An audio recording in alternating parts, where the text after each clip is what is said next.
Bienvenidos al canal Educa Salud, deseo que os encontréis muy bien de salud y en este vídeo os vamos a explicar una nueva definición de la salud y la enfermedad, pero desde el punto de vista de la iridología.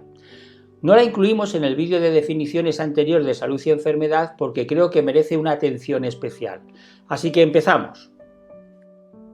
Si recordáis, en nuestro vídeo de salud y enfermedad, definiciones, estuvimos definiendo la salud y la enfermedad desde diferentes criterios. En este vídeo nos vamos a centrar principalmente en el campo de la iridología y vais a ver cómo la iridología enlaza la enfermedad con un estado de hiperactividad o hipoactividad de los órganos o tejidos de nuestro cuerpo.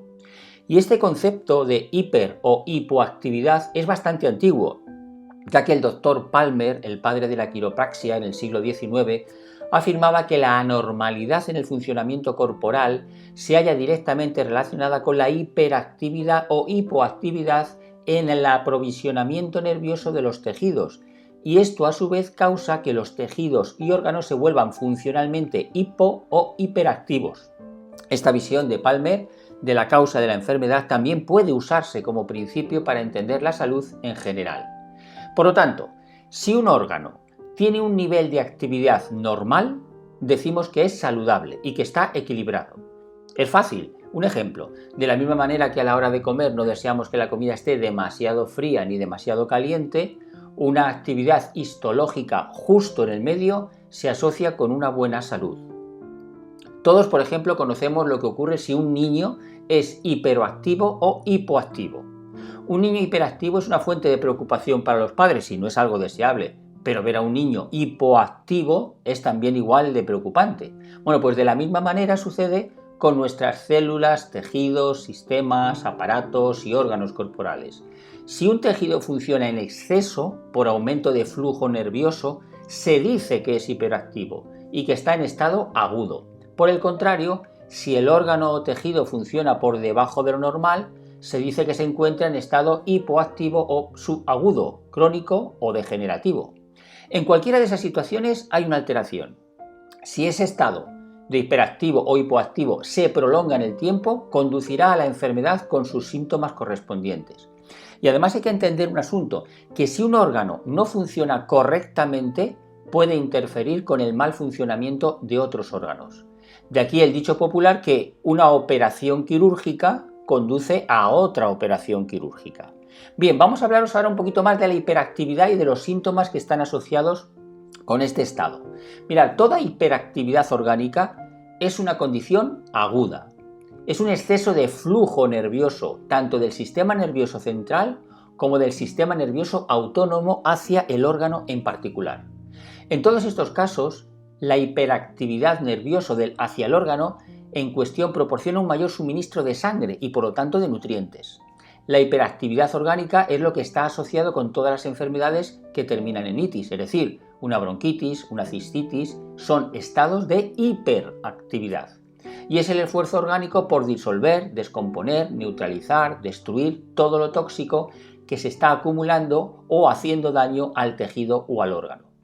¿Cuáles son los síntomas que están asociados a la hiperactividad? Pues mirad, encontramos los siguientes. Entre los síntomas de la hiperactividad están: la persona se siente mal cuando está en reposo, dolor y malestar, calor, enrojecimiento, inflamación, fiebre, irritación, sensibilidad, pus, descarga o hinchazón. Y es digno de mención que a menos que un tejido sea hipoactivo y crónico por herencia, los tejidos siempre pasan por este estado de hiperactividad antes de volverse crónicos. Y así funciona el organismo. Muy fácil de entender. Ninguna mujer puede tener un bebé si antes no ha estado embarazada. Ningún órgano puede volverse crónico si antes no ha pasado por un estado de hiperactividad. Pero recordemos que la hiperactividad es un paso necesario para la curación. Ya hemos hablado de esto anteriormente en la ley de Erin y en las crisis curativas. Ante cualquier problema de salud, un primer paso necesario e imprescindible para volver a la normalidad o a la salud es pasar por un periodo de hiperactividad. Las condiciones agudas, inflamatorias, son ese primer paso para el proceso de curación. Sin embargo, si no entendemos esto, es un verdadero problema para la salud de las personas en general. Cuando pasamos por un proceso agudo, hiperactivo, la gente desea reducir la fiebre, la inflamación, el dolor, por lo que normalmente se recurre a medicamentos supresores para aliviarse de sus síntomas. Y lo que la gente no sabe es que esto les lleva no a la curación real, ni a restablecer su salud o calidad de vida, sino a la cronicidad. Las medicinas no curan, lo hace nuestro propio organismo con los mecanismos que la naturaleza le proporciona.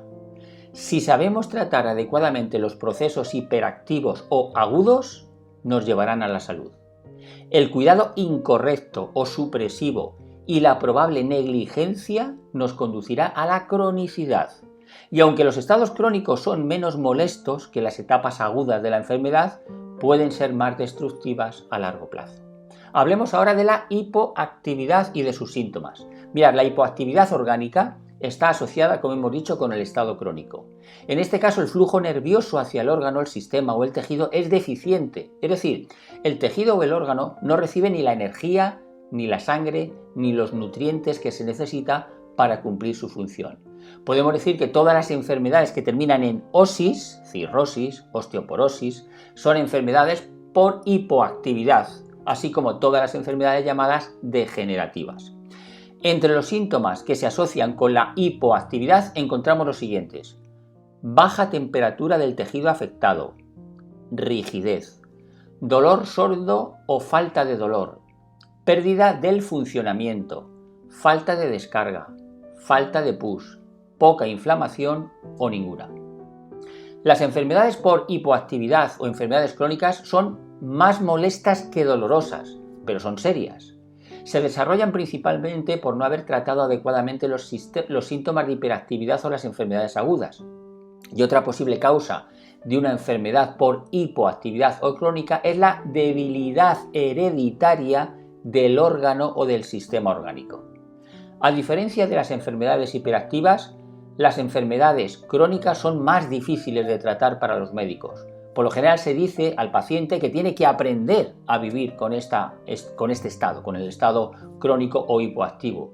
Y en este punto la enfermedad más que curada es controlada. Y es aquí donde precisamente el negocio de las multinacionales farmacéuticas entra en el juego. La venta de medicamentos supresores es muy lucrativo y es a lo que se dedica la industria farmacéutica, al mantenimiento del estado crónico o hipoactivo, no a la curación. Y este tipo de tratamiento de la enfermedad crónica es un obstáculo hacia la curación verdadera. Solo permite que el paciente se sienta más cómodo en su estado crónico mientras que avanza irresistiblemente hacia el estado degenerativo, tratando de posponer el día en que tenga que rendir cuentas. Y es aquí donde la mayor parte de la cirugía entra en juego. Es como el último recurso después de años de descuido o supresión. Cuando llegamos al estado degenerativo, la hipoactividad es severa.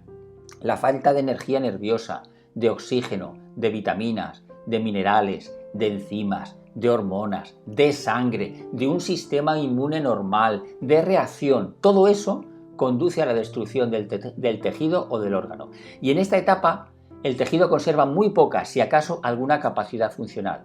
El resultado final de una enfermedad degenerativa es el fracaso del organismo en un intento por sobrevivir ante un estado de envenenamiento crónico.